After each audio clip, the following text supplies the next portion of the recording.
ಸ್ನೇಹಿತರೆ, ರಸ್ತೆ ಬದಿಯ ಸ್ಟಾಲ್ಗಳಲ್ಲಿ ಸಿಗೋ ಆ ಸ್ಪೆಷಲ್ ಎಗ್ ರೈಸ್ ರುಚಿ ಮನೆಯಲ್ಲೇ ಮಾಡ್ಬೋದು ಅಂದರೆ ನಂಬ್ತೀರಾ? ಇಂದು ನಾನು ತೋರಿಸೋ ಈ ಸ್ಟ್ರೀಟ್ ಸ್ಟೈಲ್ ಎಗ್ ರೈಸ್ ನೋಡಿದರೆ ಖಂಡಿತ ಟ್ರೈ ಮಾಡಬೇಕು ಅನಿಸುತ್ತದೆ. ವಿಡಿಯೋ ಕೊನೆಯವರೆಗೆ ನೋಡಿ, ಯಾಕಂದರೆ ನಾನು ನಿಮಗೆ ಸೀಕ್ರೆಟ್ ಟಿಪ್ ಕೂಡ ಹೇಳ್ಕೊಡ್ತೀನಿ. ಬನ್ನಿ, ಹಾಗಿದ್ರೆ ಸ್ಪೆಷಲ್ ಎಗ್ ರೈಸ್ ಹೇಗೆ ಮಾಡೋದು ಅಂತ ಹೇಳ್ಕೊಡ್ತೀನಿ. ಎಗ್ ರೈಸ್ ಮಾಡುವಾಗ ಏನು ಮಾಡ್ತಾರೆ ಅಂದರೆ ಮನೆಯಲ್ಲಿ ವೈಟ್ ರೈಸ್ ಮಾಡ್ಕೊಂಡು ಬಿಡ್ತಾರೆ. ವೈಟ್ ರೈಸ್ ಮಾಡಿಕೊಂಡು ಎಗ್ ರೈಸ್ ಮಾಡೋಕ್ಕೆ ಹೋಗ್ತಾರೆ, ಬಟ್ ಅದು ಅಷ್ಟು ಟೇಸ್ಟ್ ಕೊಡೋದಿಲ್ಲ. ಅದಕ್ಕೋಸ್ಕರ ವಿಭಿನ್ನವಾಗಿ ಹೇಗೆ ಮಾಡೋದು ಅಂತ ನಿಮಗೆ ಹೇಳ್ಕೊಡ್ತೀನಿ. ಕುಕ್ಕರಿಗೆ ಸ್ವಲ್ಪ ಎಣ್ಣೆ ಹಾಕ್ಕೊಂಡಿದ್ದೀನಿ. ಎಣ್ಣೆ ಕಾದ್ಮೇಲೆ 1/4 ಟೇಬಲ್ ಸ್ಪೂನ್ ಜಿಂಜರ್ ಗಾರ್ಲಿಕ್ ಪೇಸ್ಟನ್ನು ಹಾಕ್ಕೊಂಡಿದ್ದೀನಿ. ಹಸಿ ವಾಸನೆ ಹೋಗೋವರೆಗೂ ಚೆನ್ನಾಗಿ ಫ್ರೈ ಮಾಡ್ಕೊಳ್ಳಿ. ಇದಕ್ಕೆ 1/4 ಟೇಬಲ್ ಸ್ಪೂನ್ ಅರಿಶಿಣದ ಪುಡಿ ಹಾಕ್ಕೊಂಡು ಮತ್ತೆ ಚೆನ್ನಾಗಿ ಫ್ರೈ ಮಾಡ್ಕೊಳ್ಳಿ. ನಾವು ರೈಸ್ ಮಾಡುವಾಗಲೇ ಉಪ್ಪು ಹಾಕ್ಕೊಂಡು ಬಿಡಬೇಕು. ಆಮೇಲೆ ರೈಸ್ ಮಾಡಿದ್ಮೇಲೆ ಹಾಕೋಕ್ಕೆ ಹೋದರೆ ಅದು ಚೆನ್ನಾಗಿ ಹಿಡ್ಕೊಳ್ಳೋದಿಲ್ಲ. ಅದಕ್ಕೆ ಇವಾಗಲೇ ನಾನು ಸ್ವಲ್ಪ ಉಪ್ಪನ್ನು ಹಾಕೋತಾ ಇದ್ದೀನಿ.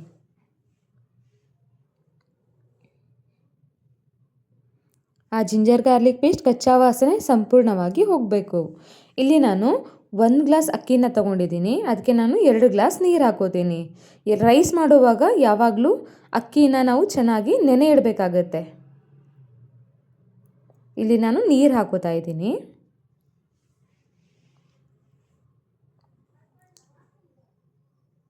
ನೀರು ಚೆನ್ನಾಗಿ ಕುದಿ ಬಂದಮೇಲೆ ನಾವು ರೈಸ್ ಹಾಕೋಬೇಕು.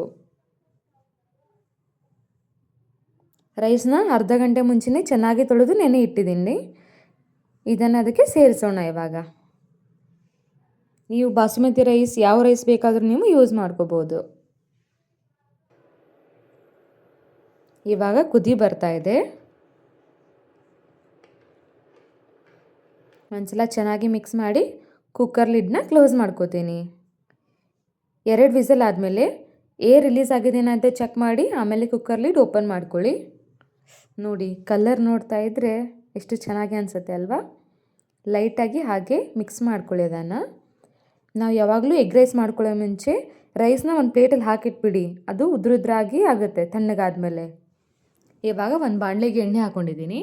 ಇಲ್ಲಿ ನಾನು 2 ಈರುಳ್ಳಿನ ಸಣ್ಣದಾಗಿ ಕಟ್ ಮಾಡ್ಕೊಂಡಿದ್ದೀನಿ. ಅದಕ್ಕೆ ಸೇರಿಸ್ಕೊಂಡು ಚೆನ್ನಾಗಿ ಫ್ರೈ ಮಾಡ್ಕೋತೀನಿ.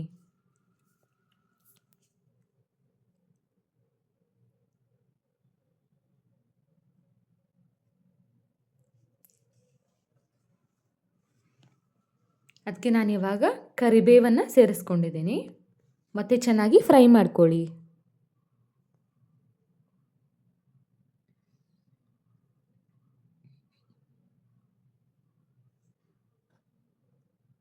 ಇಲ್ಲಿ ನಾನು ಗ್ರೀನ್ ಚಿಲ್ಲಿ ಪೇಸ್ಟನ್ನು 1 ಟೇಬಲ್ ಸ್ಪೂನ್ ಹಾಕ್ಕೊಂಡಿದ್ದೀನಿ. ಬರೀ ಗ್ರೀನ್ ಚಿಲ್ಲಿನ ಸ್ವಲ್ಪ ನೀರು ಹಾಕ್ಕೊಂಡು ಪೇಸ್ಟ್ ಮಾಡ್ಕೊಂಡಿದ್ದೀನಿ. ನಿಮಗೆ ಬೇಕಿದ್ದರೆ ಯೂಸ್ ಮಾಡ್ಕೊಳ್ಳಿ, ಇಲ್ಲಾಂದರೆ ರೆಡ್ ಚಿಲ್ಲಿ ಪೌಡರ್ನ ನೀವು ಯೂಸ್ ಮಾಡ್ಕೋಬೋದು.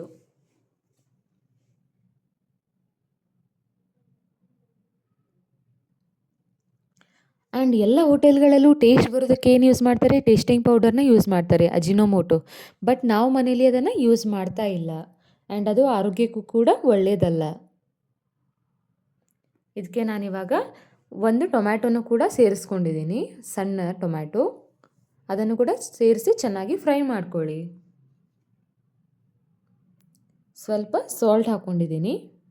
ರೈಸ್ ಮಾಡುವಾಗಲೂ ಸ್ವಲ್ಪ ಹಾಕ್ಕೊಂಡಿದ್ದೀನಿ, ಇಲ್ಲಿ ಕೂಡ ಸ್ವಲ್ಪ ಹಾಕೋತಾ ಇದ್ದೀನಿ. ನೋಡಿ, ಹಸಿ ವಾಸನೆ ಎಲ್ಲ ಹೋಗಿ ಎಣ್ಣೆ ಹೇಗೆ ಬಿಟ್ಕೊಂಡಿದೆ. ಇದಕ್ಕೆ ನಾನು ಇವಾಗ 1/4 ಟೇಬಲ್ ಸ್ಪೂನ್ ಗರಂ ಮಸಾಲ ಪುಡಿಯನ್ನು ಹಾಕ್ಕೊಂಡಿದ್ದೀನಿ. ಇದು ಮನೆಯಲ್ಲೇ ಮಾಡ್ಕೊಂಡಿರೋ ಗರಂ ಮಸಾಲೆ. ನೀವೇನಾದರೂ ಅಂಗಡಿಯಿಂದ ತಂದಿರೋ ಗರಂ ಮಸಾಲೆ ಆದರೆ 1 ಟೇಬಲ್ ಸ್ಪೂನ್ ಹಾಕೋಬೋದು. ಮನೆಯಲ್ಲಿ ಮಾಡಿರೋದು ಸ್ವಲ್ಪ ಘಾಟ ಜಾಸ್ತಿ ಇರುತ್ತೆ. ಅದಕ್ಕೆ ನಾನು 1/4 ಟೇಬಲ್ ಸ್ಪೂನ್ ಹಾಕ್ಕೊಂಡಿದ್ದೀನಿ. ಇವಾಗ ನಾನು ಮೊಟ್ಟೆನ ಹಾಕೋತಾ ಇದ್ದೀನಿ. ನಾನಿಲ್ಲಿ 3 ಮೊಟ್ಟೆನ ಹಾಕ್ಕೊಂಡಿದ್ದೀನಿ. ಮೊಟ್ಟೆ ಹಾಕಿದ ತಕ್ಷಣ ತಿರುಗಿಸ್ಬೇಡಿ. 1 ನಿಮಿಷ ಆದಮೇಲೆ ನೀವು ತಿರುಗಿಸಿ, ಇಲ್ಲಾಂದರೆ ಪೂರ್ತಿ ಪುಡಿ ಪುಡಿ ಆಗಿಬಿಡುತ್ತೆ, ಬಾಯಿಗೆ ಸಿಗೋದಿಲ್ಲ ನಿಮಗೆ ಆಮೇಲೆ.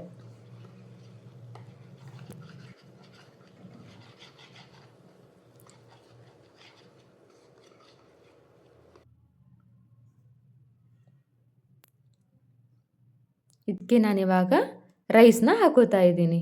ನೋಡಿ ರೈಸ್ ಹೇಗೆ ಉದುರುದ್ರಾಗಿ ಇದೆ.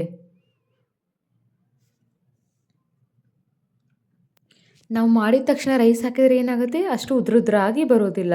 ಅದಕ್ಕೆ ರೈಸ್ ತಣ್ಣಗಾದ್ಮೇಲೆ ನಾವು ಹಾಕಬೇಕಾಗುತ್ತೆ. ಎಲ್ಲನೇ ನೀವು ಚೆನ್ನಾಗಿ ಮಿಕ್ಸ್ ಮಾಡ್ಕೊಳ್ಳಿ. ಆ ಮೊಟ್ಟೆ ಮಸಾಲ ಎಲ್ಲ ರೈಸ್ಗೆ ಚೆನ್ನಾಗಿ ಹತ್ಕೋಬೇಕು.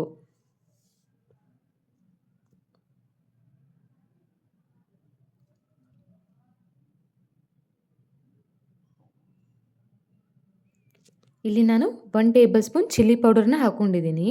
ನೀವು ಗ್ರೀನ್ ಚಿಲ್ಲಿ ಏನಾದರೂ ಪೇಸ್ಟ್ ಯೂಸ್ ಮಾಡ್ತಾ ಇಲ್ಲ ಅಂದರೆ ರೆಡ್ ಚಿಲ್ಲಿ ಪೌಡರ್ ಹಾಗೆ ಪೆಪ್ಪರ್ ಪೌಡರ್ ಕೂಡ ನೀವು ಯೂಸ್ ಮಾಡ್ಕೋಬೋದು.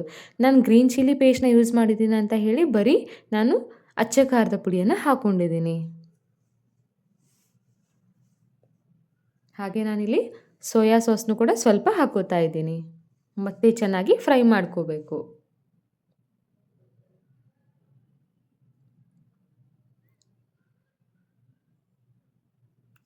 ಈ ಸ್ಟ್ರೀಟ್ ಸ್ಟೈಲಲ್ಲಿ ಹೇಗಾಗುತ್ತೆ, ಹೈ ಫ್ಲೇಮಲ್ಲಿ ಇಟ್ಟು ಬೇಗ ಬೇಗ ಟಾಸ್ ಮಾಡ್ತಾರೆ.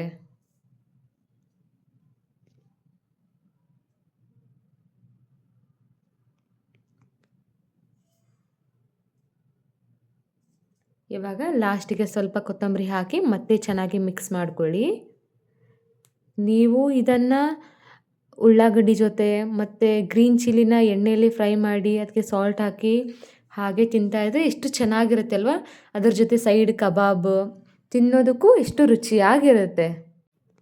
ನೋಡಿ ನಮ್ಮ super tasty special egg rice ರೆಡಿಯಾಗಿದೆ. ನೋಡಿ ಫ್ರೆಂಡ್ಸ್, ಎಷ್ಟು ರುಚಿಯಾಗಿ ಮತ್ತು ಕಲರ್ಫುಲ್ಲಾಗಿ ತಯಾರಾಗಿದೆ. ಈ ಎಗ್ ರೈಸ್ ಜೊತೆ ನೀವು ಕಬಾಬ್ ಅಥವಾ ಈರುಳ್ಳಿ ಅಥವಾ ಹಸಿರು ಮೆಣಸಿನಕಾಯಿ ಜೊತೆ ಸವಿತಾ ಇದ್ದರೆ ತುಂಬ ಚೆನ್ನಾಗಿರುತ್ತೆ ಆ್ಯಂಡ್ ಟೇಸ್ಟ್ ಕೂಡ ಡಬಲ್ ಆಗುತ್ತೆ.